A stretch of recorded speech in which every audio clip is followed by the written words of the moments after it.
নমস্কার বন্ধুরা, আজকে একটা নতুন রেসিপি নিয়ে চলে এসেছি। আজকে কাঁচা কাঁঠালের একটা নতুন রেসিপি করে দেখাবো। সেটা আপনারাই নাম দেবেন, কি নাম দেবেন তা আমি এখনো ভেবে উঠতে পারছি না কি নাম দেব। তা আপনারা এটা কমেন্টস বক্সে কমেন্টস করে জানাবেন কি নামটা দেবেন। আমি প্রেসার কুকার নিয়ে নিয়েছি, তাতে দুটো কাঁচকলা খোলা শুদ্ধই দিয়েছি, দুপাশটা কেটে নিয়েছি। আর আমি ভালো করে বেশি বেশি করে বাদ দিয়ে খোলাটা ছাড়িয়ে নিয়েছি, আর সামনের যে শক্ত অংশটা থাকে সেটাও ছাড়িয়ে নিয়েছি। এটা আপনারা খোলা শুদ্ধ সেদ্ধ করে নিয়ে পরে ছাড়িয়ে নিতে পারেন, তা আমি খোলাটা ছাড়িয়ে নিয়েই করব।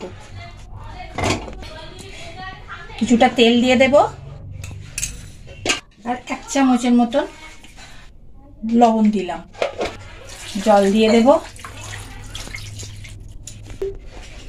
এবার এটা আমি দুটো সিটি দিয়ে নেব। এটা হোক, তারপরে কি করব পরে দেখাচ্ছি। কাঁঠালটা সেদ্ধ হয়ে গেছে আর কাঁচকলাটাও সেদ্ধ হয়ে গেছে। এবার এটা ঠান্ডা হতে দেব। তা ঠান্ডা হওয়ার পর তারপর কি করব দেখাচ্ছি। কাঁচকলার খোলাগুলো এবার ফেলে দেব। এই দেখুন,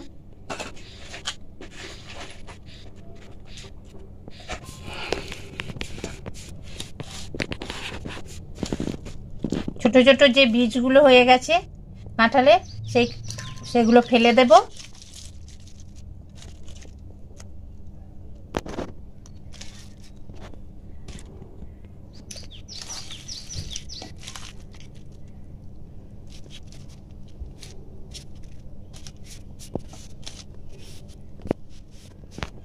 এবার চেপে চেপে এটাকে ভালোভাবে মেখে নেব।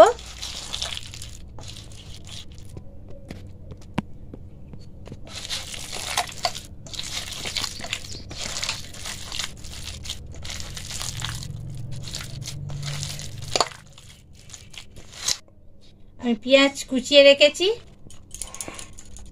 দুটো ছোট সাইজের পেঁয়াজ কুচিয়ে নিয়েছি, সেটা মেখে নেব ভালোভাবে।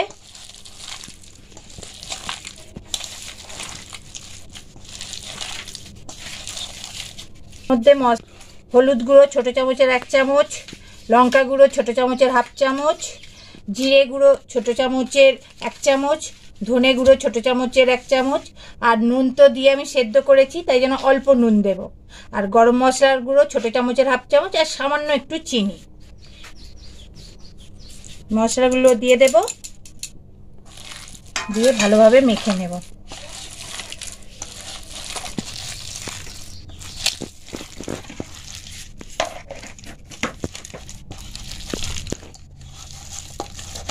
কোনো ভেতরে খিঁচ যেন না থাকে, তাহলে বলগুলো যে করব সেই বলগুলো না ঠিক হবে না, ভেঙে যাবে।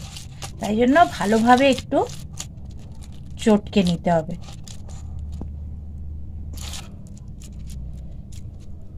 এরকমভাবে গোল করে নেব।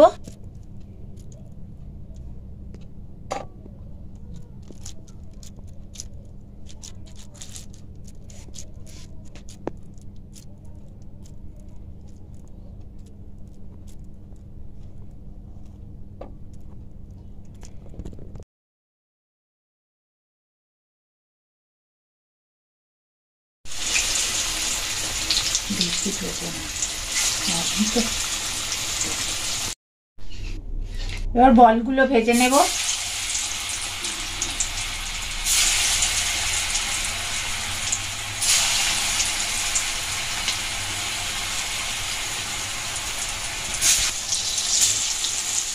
এটা মিডিয়াম আঁচে ভাজবো, কেননা বেশি জোরে ভাজলে কি হয়, মানে জোরে আঁচে ভাজলে কি হবে না, ভেতরটা ভাজা হবে না, উপরটা লাল হয়ে যাবে।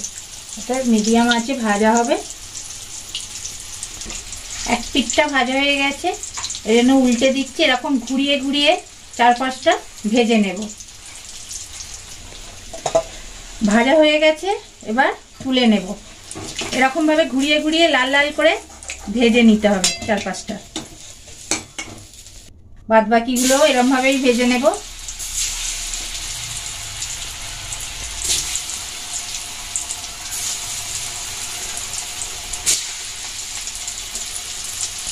মধ্যে আমি রান্না করে নেব। দুটো তেজপাতা, একটা দারচিনি স্টিক, 4টে লবঙ্গ আর 3টে ছোট এলাচ। ছোট এলাচগুলো ফাটিয়ে দিয়েছি, তাও ফাটছে। দিয়ে এবার পেঁয়াজ আর কাঁচা লঙ্কা, আমি দুটো কাঁচা লঙ্কাকে ছিঁড়ে দিয়েছি আর 3টে পেঁয়াজ মাঝারি সাইজের। পেঁয়াজটা একটু ভেজে নেব। দেখুন আমি চিংড়ি মাছকে ভালোভাবে ধুয়ে পরিষ্কার করে নিয়েছি। এবার এই পেঁয়াজের ওপরেই আমি চিংড়ি মাছটা দিয়ে দেব, দিয়ে ভেজে নেব।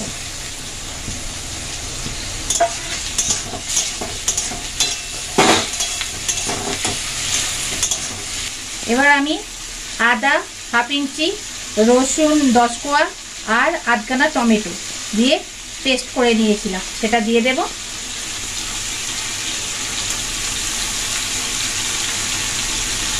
দিয়ে ভালোভাবে ভেজে নেব। আদা, রসুন, কাঁচা লঙ্কা, রসুন আর টমেটোর দেখবেন একটা কাঁচা গন্ধ থাকে, সেটা যতক্ষণ না যাবে ভালোভাবে তেলে নেড়ে যেতে হবে।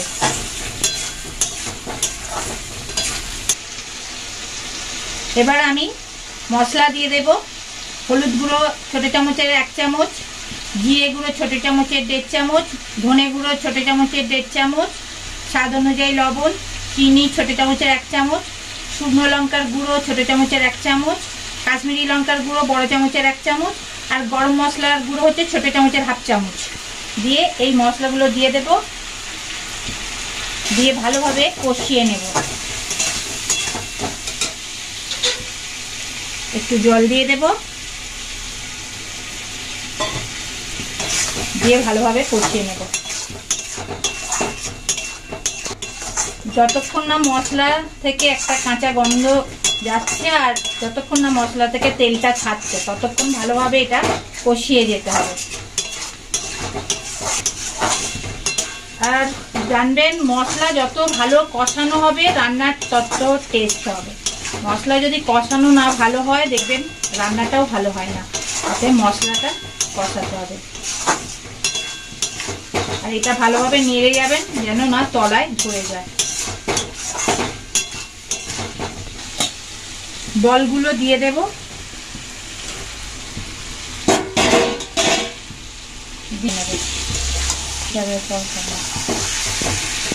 দিয়ে এটা দিয়ে ভালোভাবে কষিয়ে একবার নেড়ে নেব, নিয়ে জল ফেলে দেবো। আর আমার মশলাটা কষানোই হয়ে গেছিল, তেল ছেড়েও দিয়েছিল। আর বেশি করব না, জল দিয়ে দেব।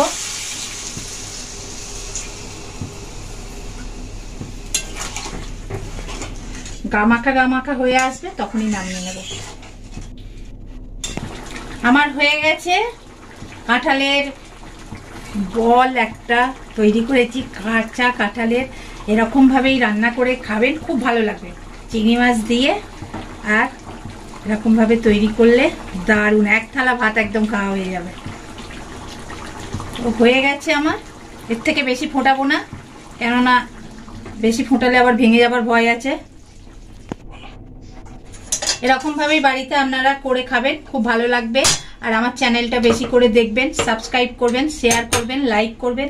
আর আজকের রেসিপিটা আপনাদের কেমন লাগলো কমেন্টস বক্সে কমেন্টস করে জানাবেন। নমস্কার।